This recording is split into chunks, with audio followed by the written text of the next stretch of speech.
Attack number 1, attack number 2, attack number 3, attack number 4, attack number 5। Iran ने कई घंटे तक हॉर्मुज समुद्री गलियारे को बंद रखा, एक से एक मिसाइल दागी, हर टारगेट के पर खच्चे उड़ाए।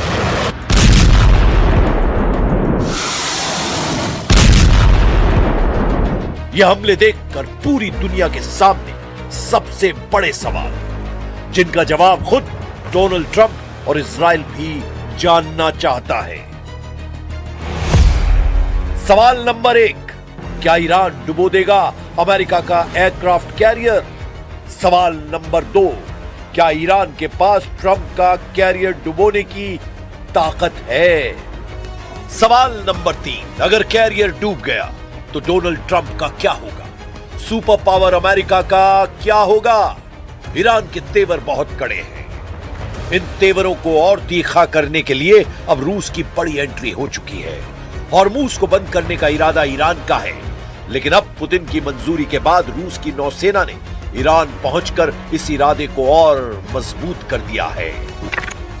इसी हॉर्मुज के पास अब ईरान और रूस की नौसेना युद्धाभ्यास करेंगी। ये सीधे सीधे अमेरिका को चैलेंज है। ईरान बता रहा है कि इस युद्ध में अब वो अकेला नहीं है, वो लड़ेगा और पुतिन की पूरी मदद उसे मिलेगी। रूस के नेवी कमांडर कैप्टन एलेक्सी सर्गीव ने कहा है कि ईरान और रूस मिलकर समंदर में आ रहे हैं, खतरे से निपटने के लिए तैयार हैं। ये सीधा सीधा पुतिन का चैलेंज है।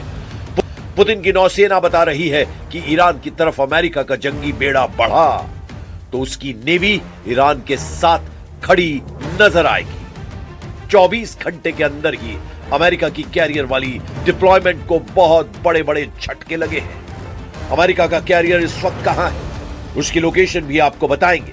इसकी जानकारी ईरान को बहुत अच्छी तरह है और इसीलिए उसने अपनी मिसाइलों को परख लिया है। ईरान के रेवोल्यूशनरी गार्ड्स ने हॉर्मुज के समुद्री गलियारे में अपनी ताकत दिखाई है। ट्रंप का अब्राहम लिंकन कैसे डुबाया जाएगा, इसका ट्रेलर वायरल हो रहा है। Iran anti ship missile launch करके बता रहा है कि उसके टारगेट पर अमेरिका के जंगी जहाज हैं। ईरान अपनी एयर डिफेंस मिसाइल फायर करके बता रहा है कि B-52 हो या फिर B-2, इस बार ईरान के आसमान में हर अमेरिकी परिंदा मारा जाएगा। ऐसे हमलों के लिए अब सीधे चेतावनी ईरान के सर्वोच्च नेता अली खामनेई की तरफ से आई है, जिसे ट्रंप को बहुत गंभीरता से लेना चाहिए, ऐसा अमेरिका के कमांडर पेंटागन को बार बार बता रहे हैं।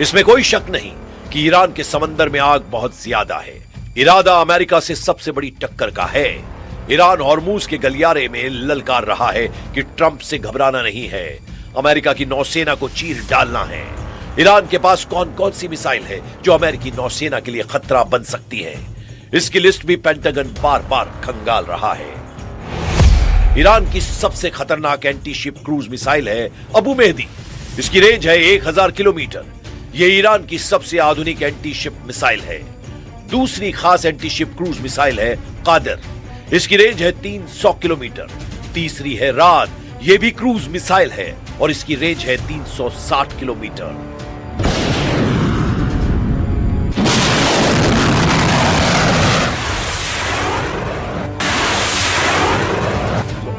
इन मिसाइलों के साथ ईरान की नौसेना लगातार युद्धाभ्यास करती रही है। इन मिसाइलों को जंगी जहाजों से लॉन्च किया जाता है। साथ में इन मिसाइलों की बैटरी या कहें कि लॉन्च करने वाला सिस्टम समुद्र के किनारे भी तैनात किया गया है, वहीं से ये मिसाइल लॉन्च की जाती है। इसके अलावा ईरान की कुछ ऐसी एंटी शिप मिसाइल भी हैं जिनको ईरान ने मोबाइल लॉन्च पैड दे दिया है और इन्हें समंदर में तेज रफ्तार से चलने वाली फास्ट बोट से लॉन्च किया जा सकता है। ऐसे में ईरान की चौथी एंटी शिप क्रूज मिसाइल नूर चाइनीज मिसाइल C-802 की नकल कही जाती है इसकी रेंज है 120 किलोमीटर। 5वीं एंटी-शिप क्रूज मिसाइल है नासिर, रेंज 120 किलोमीटर। 6ठी मिसाइल है जफर, इसकी रेंज 25 किलोमीटर है। ये मिसाइल ईरान की फास्ट मोड से लॉन्च की जाती है।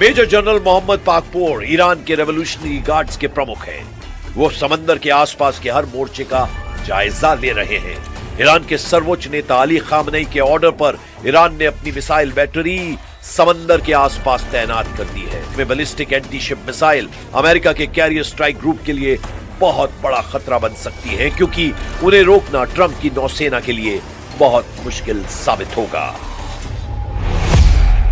बैलिस्टिक एंटी-शिप मिसाइलों में सबसे खास है खलीज एयरफोर्स। ये बैलिस्टिक मिसाइल 300 किलोमीटर की रेंज में टारगेट खत्म कर सकती है। ये मिसाइल करीब 5000 किलोमीटर प्रति घंटे की रफ्तार से वार करती है और ऐसे में समंदर में जहाजों का बचना बहुत मुश्किल हो जाता है।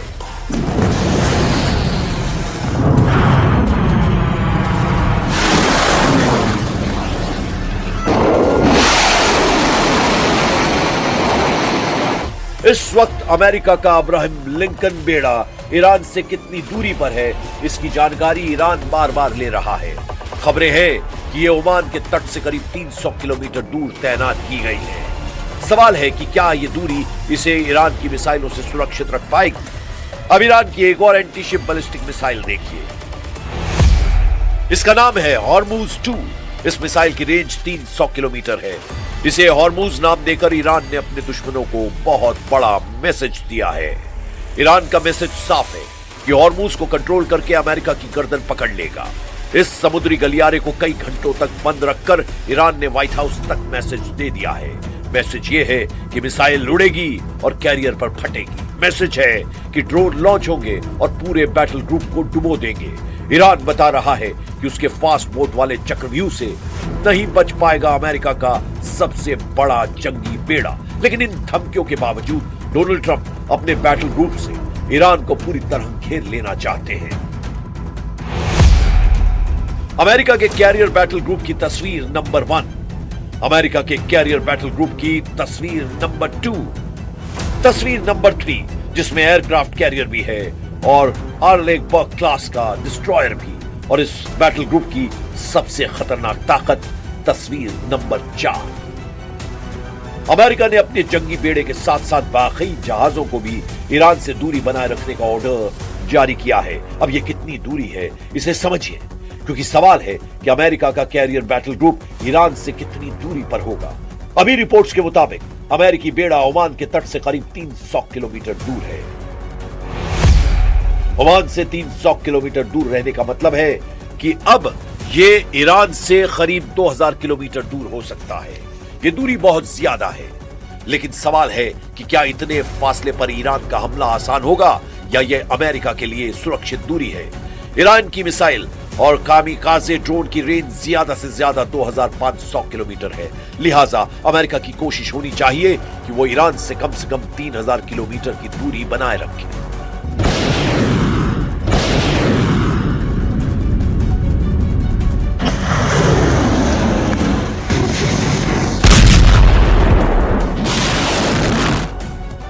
अमेरिका को बहुत अच्छी तरह मालूम है कि वो कितनी दूरी से ईरान के खिलाफ नेवल ऑपरेशन चला सकता है। लेकिन अमेरिका का बैटल ग्रुप अगर ईरान के करीब आया तो क्या होगा।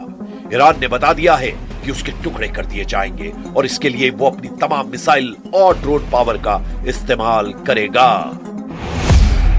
ऐसे में अभी की हालत में क्या अमेरिकी बेड़ा डेंजर जोन में हो सकता है।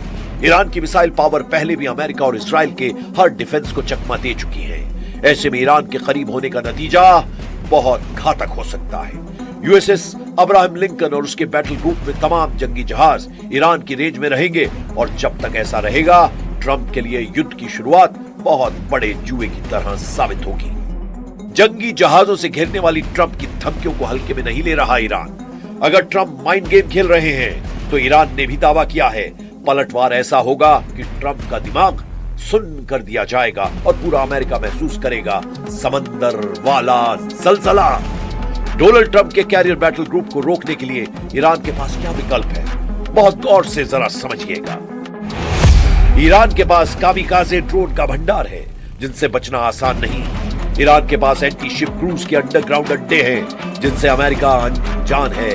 ईरान के पास फास्ट बोट्स हैं जो ऐसी मिसाइलों से लैस हैं जिनसे अमेरिका की जंगी फ्लीट को खत्म किया जा सकता है। ये तीनों ऐसे काउंटर कैरियर हथियार हैं जो फारस की खाड़ी को अमेरिकी नौसेना का कब्रिस्तान बना सकते हैं। ईरान को अपनी ताकत मालूम है और उसने अमेरिका को भी बताया है कि वो उसके मिसाइल या ड्रोन हमलों को लेकर कितना लाचार साबित हो सकता है। युद्ध हुआ तो ईरान के टारगेट पर सिर्फ अमेरिकी नौसेना ही नहीं बल्कि खाड़ी के आसपास अमेरिका का हर अड्डा होगा और इजराइल को भी ईरान बख्शेगा नहीं।